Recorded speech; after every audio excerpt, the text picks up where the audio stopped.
Daily Guidance, August 1, 2025 para kay Taurus. Taurus, the cards said here pag-grab daw ng opportunities. Sinasabi dito sa cards, you still stagnant eh. Sabi dito sa cards, sa ngayon, things will gonna be fruitful sa'yo.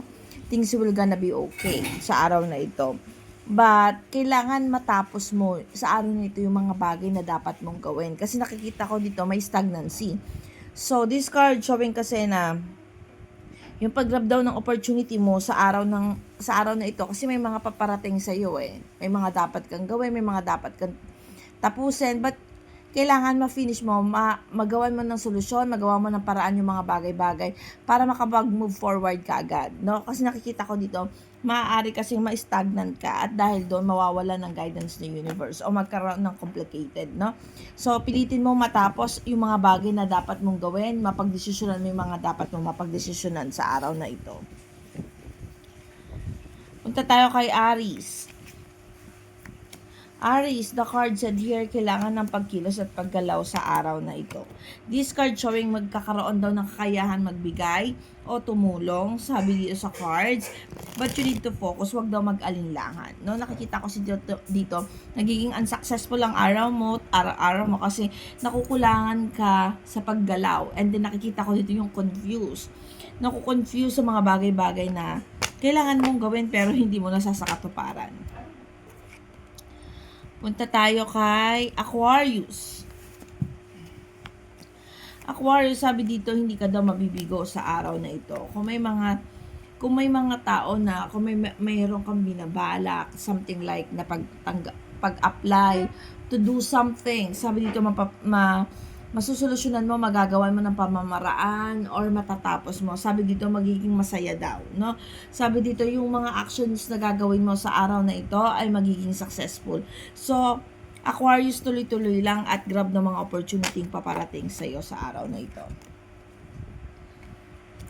Punta tayo kay Pisces.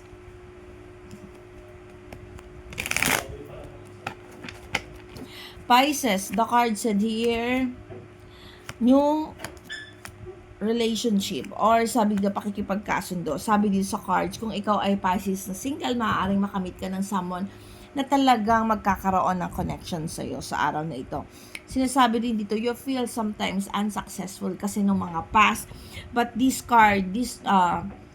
day, sabi dito sa cards, magkakaroon ng reconnections, magkakaroon ng magandang makikipag-ugnayan sa ibang tao. Kung ikaw ay isang Pisces na naghahanap ng trabaho, sabi dito, magiging maganda daw ang resulta ng kalalabasan ng pag-apply mo or something like may mga new offer, may new beginning para sa'yo sa araw na ito. Punta tayo kay Gemini.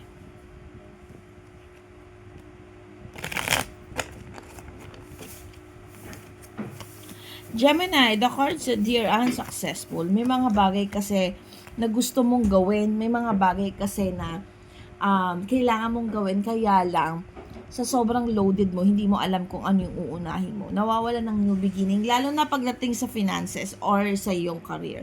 Naisasantabi mo yung mga bagay-bagay. No? Sabi dito, good connections with the family. So, ito talaga yung pinapriority mo. But then the card said here, just to move forward, kung kinakailangan mag-double time gagawin mo. Kasi this card showing, nakikita naman daw yung halaga mo or yung mga sacrifices na ginagawa mo para sa mga taong nakapaligid sa'yo. Ayun lang, yung self-development mo, yun yung nagkakaroon ng conflict. Kaya move forward at double time ka. No, alam ko naman masaya ka sa mga bagay na ginagawa mo sa ngayon. Kaya lang, kailangan mo pang gawin yung para sa sarili mo.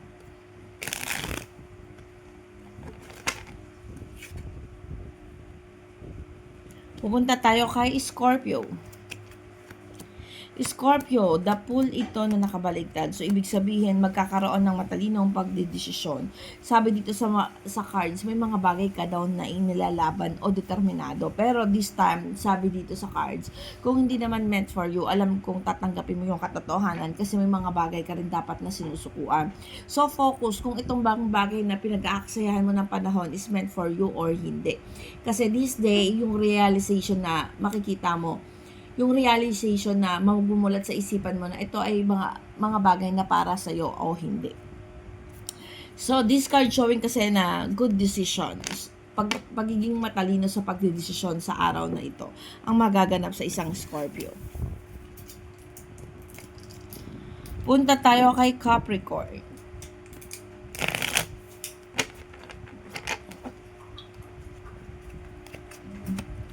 Capricorn, the card said here, wala daw pagbabago. Buti na lang masaya. Sabi dito sa card, things will gonna be fruitful for you. May mga pag-grab daw na opportunity sa araw na ito. So, expect mo na may mga paparating sa yung offer today. Kung ikaw ay isang Scorpio naghahanap ng trabaho, this is the good day for you. Kasi nakikita ko dito na matatanggap ka or magkakaroon ng good connections. Mahirap man daw yung mga bagay na sisikapan mo yung mga bagay na ginagawa mo, pero things will gonna be fruitful. Sabi dito sa cards, victory. So, Scorpio, grab lang na opportunity and huwag ka manghinaing sa mga bagay na pinaghihirapan mo kasi magiging magbubunga ito ng maganda para sa'yo. Leo. Leo, the card said here, may mga sigalot o problema daw na masusolusyonan. Sabi dito sa cards, may mga bagay daw na matutuklasan ka sa araw na ito, mga maling gawa sa'yo or mga negative na energy na nakapaligid sa'yo. Sabi dito sa cards, may mga bagay daw na inilalaban ka. Sabi dito din, nakita ko gagawa ka ng actions, mag-decision ka sa araw na ito. But then, this card showing kasi na may mga disconnections din sa mga tao sa paligid mo. Kasi nakikita ko dito, may realization sa araw na ito, Leo. Punta tayo kay Sagittarius.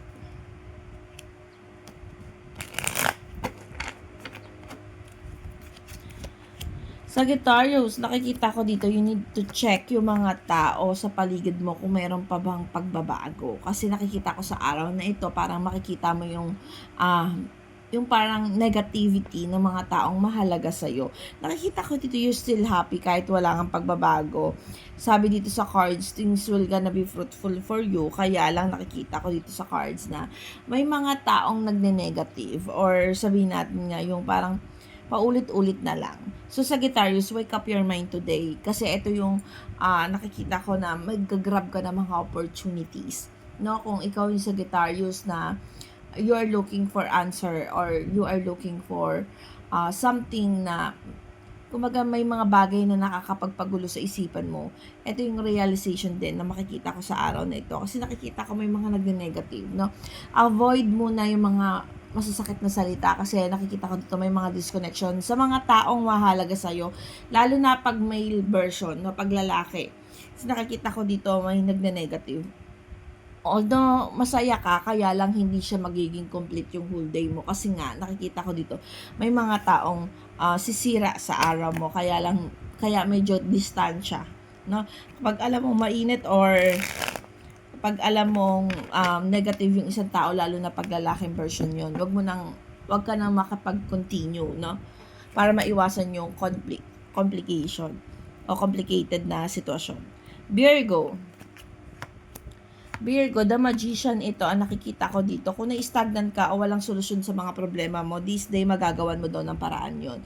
Sabi dito, yung focus mo o yung determination mo para ma-resolve yung problema kinakaharap mo, maging sa finances man ito, relationship, or kahit na anong aspeto, nakikita ko dito kasi the magician ang nag-head sa'yo.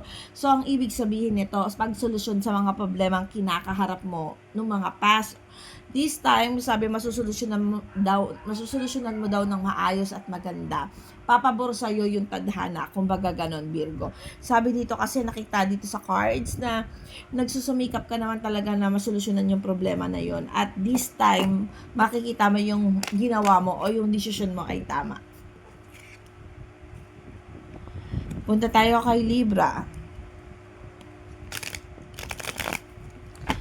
Libra, the card said here, judgment ito. Nakikita ko dito sa cards na may mga bagay ka daw na susukuan. May may mga bagay ka nabibitawan kasi pag grab ng opportunity, ito nakikita ko dito, o judgment yung nag-head sa'yo. Ibig sabihin, yun nga, may mga bagay kang pagdidesisyonan sa araw na ito regarding sa pagtanggap mo ng mga opportunities, or siguro kung ikaw ay Libra na gustong mag-resign, or sabihin na natin to change new work, or mag-cut off ng tao, ito yung right time for you kasi may realization ka rin na makikita dito. For sure may mga offer, kaya lang itong mga offer nito na nag-grab mo, hindi ka masaya or hindi ka happy, no, maging sa relationship man ito or sa career. This time sabi dito, pag cut off, or ito yung parang maramdaman mo na pagsuko, no. Sabi dito sa cards, judgment ito, wag kang mag-alala. Yung kung ano man yung magiging resulta nito is just because judgment, kasi is just because ito talaga yung reality. Kapag hindi talaga meant for you, you will not be happy.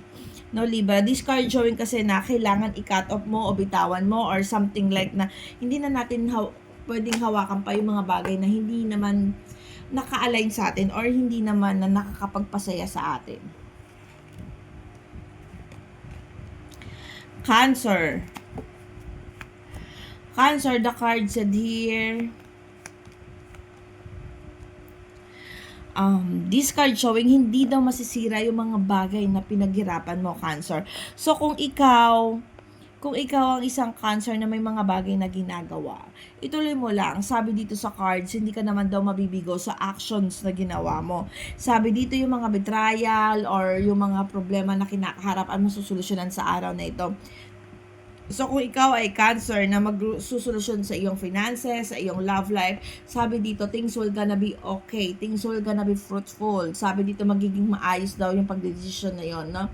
Kung may mga bagay na pinaplano ka, Cancer, ituloy mo lang daw to kasi nakikita ko dito magiging maganda daw yung outback nito, or kung ano yung resulta nito, magiging masaya ka. Sabi dito, wag kang mag-alala, yung mga bagay na pinagsikapan mo, pinaghirapan mo, yung connections mo with other people, hindi naman daw yun masisira. So, ito po ang aking daily horoscope. Salamat po sa mga sumusubaybay. Paalaala po, ito ay gabay lamang sa araw-araw.